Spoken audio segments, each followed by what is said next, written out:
Hello, welcome back to the channel. I am Cal and this is Cal's Pokemon. I have now been running my eBay business of reselling and grading Pokemon cards for a whole month. And in today's video, I'm going to summarize that month. I'll go into what's worked well, what hasn't worked, what mistakes I've made, any difficulties faced, any surprises, where I've been buying the cards from, and ultimately how much money I've made. So let's get into it. So in the previous video, I talked about what cards I was buying to start this whole thing off and the grading process. So I'm not going to cover that again right now, but one thing I wanted to mention was that when I started this, I wanted to start it off with kind of lower end price cards and slabs. Now there was a reason for that, and it's actually because I seen a comment in a Max Does Pokemon video when he started off his shop. He has a whole cabinet of £25 slabs and under. And he made a comment in one of his videos that they can't keep up with it. People ransack that cabinet all the time. They love the cheap cards, they love the cheap slabs. These two cabinets are taking a bit of a beating. So this is our all slabs £25 cabinet. That whole top row is gone and there's a lot of holes in it, so we need to refill this today. But yeah, people really like this. Literally every single slab in here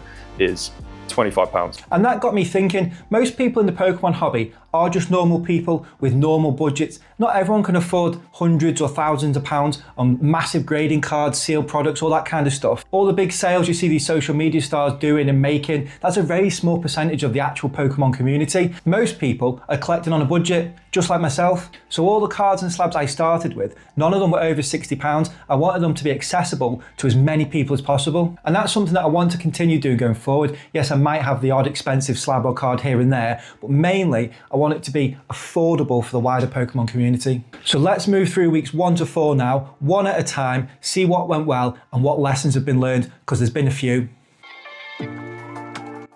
So in the first week then, I had 10 orders totaling 20 cards. So it was a fairly solid start to the business and one that I was quite happy with. It was £318 in total sales, with 236 of that is net, so minusing the eBay fees and postage, etc. But how much was profit?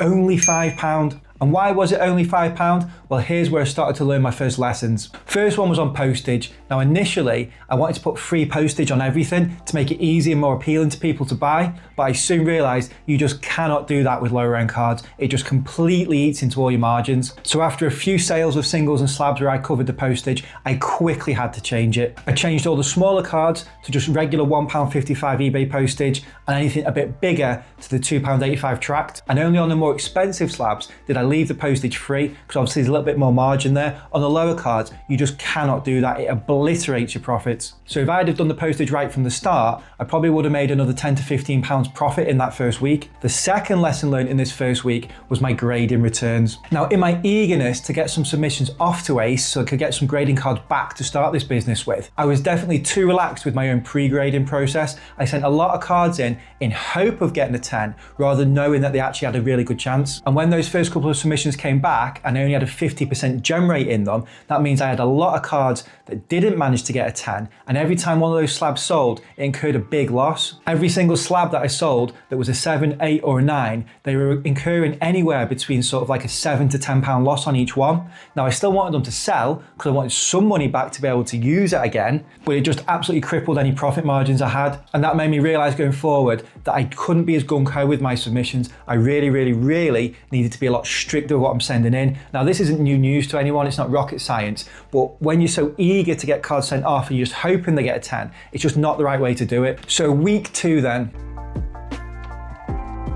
Now week 2 was much bigger and better. And one of the main reasons was the lesson learned from week 1, the grading process. Before I launched the business, my biggest single purchase of cards was 25 of the Zekrom promos from Ascended Heroes ETBs at £6 each from one seller on Card Market, all sealed. Now I went through these 25 promos with a fine tooth comb. I found 4 that I wanted to send to PSA, 4 that I wanted to send to Ace, based around the centering, but all of those 8 cards looked absolutely pristine, no marks, no nothing on them. So I was really confident sending them in that they'd come back 10s. Now there was some of the remaining 17 that maybe had a chance, but I just wasn't taking the risk this time. And during week 2, the 4 that I sent to Ace returned, and in that return, 3 10s and a 9, much better results. So I posted those Zekrom slabs on the eBay page on the Friday night for the market rate, which was around £70, and they all sold that night. So that really helped bump up my sales and my profits. So in week 2, I had 12 orders, which was 2 more than the previous week, but totaling 17 cards, which was 3 less than the previous week,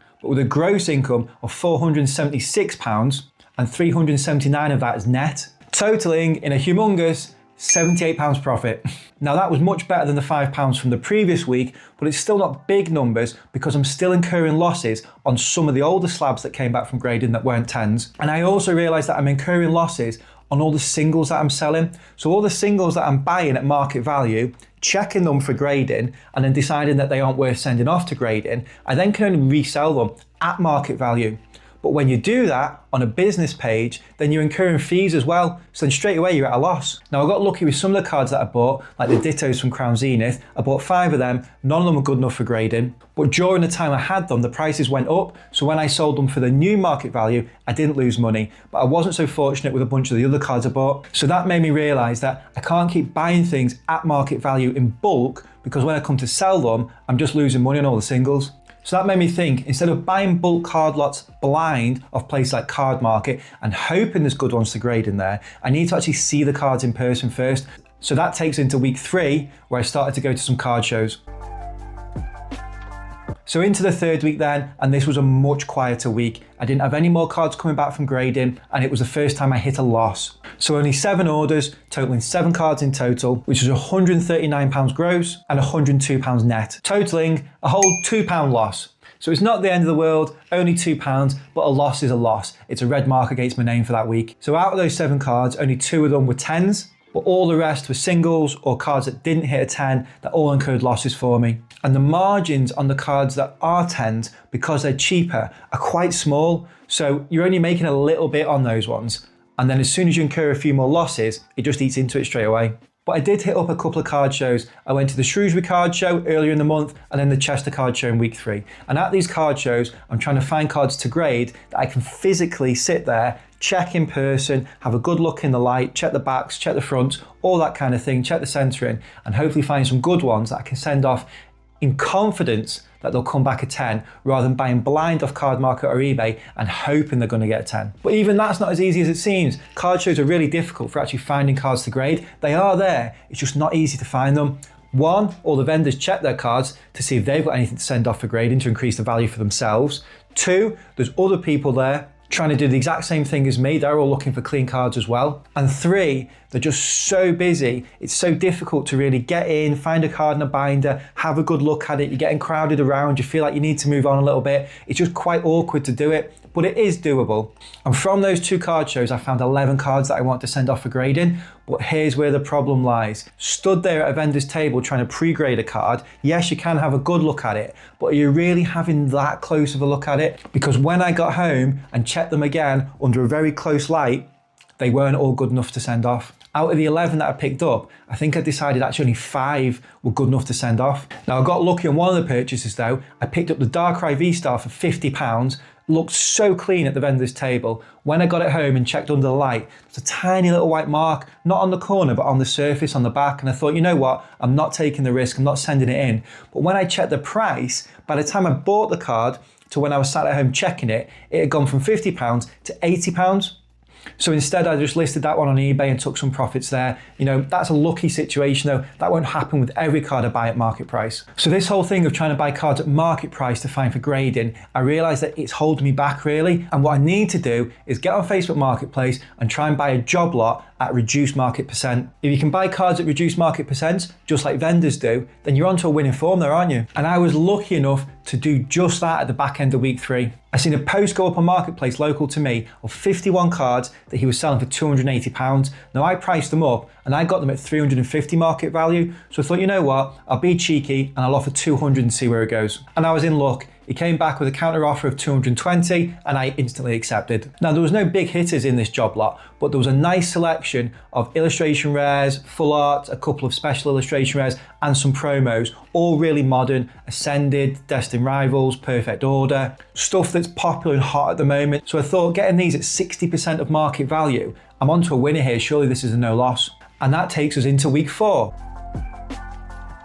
And no surprise then, in week 4, after buying a job lot at 60% of market value, I had my best week yet. So I had 19 orders this week, totaling 21 cards. Now it wasn't my biggest week for gross sales, that came in at £397 with a net of 294, but the profit was much bigger at £104. And that's because the majority of the cards I was selling from that job lot, I was up on all of them. Every single one was incurring a profit rather than a mix of profit loss, profit loss. And obviously now the penny's dropped. Buying job lots on Facebook Marketplace for this kind of thing is the way to go. So after 4 weeks, where are we at profit-wise? We're at £180, and you know what? I'm actually really happy with that. That's £180 with a few of the mistakes that we've just talked about in there as well. So to summarise then, I started this venture with £2,050 spent. As of today, there's £380 in the business bank account. I've made £180 profit. I've got 3 submissions out with PSA waiting to return, which have probably cost me around £700 for the grading fees and the cards, so that's all locked up at the minute until they come back. I've got around 30 active listings still on the eBay page, totaling around £300 in value.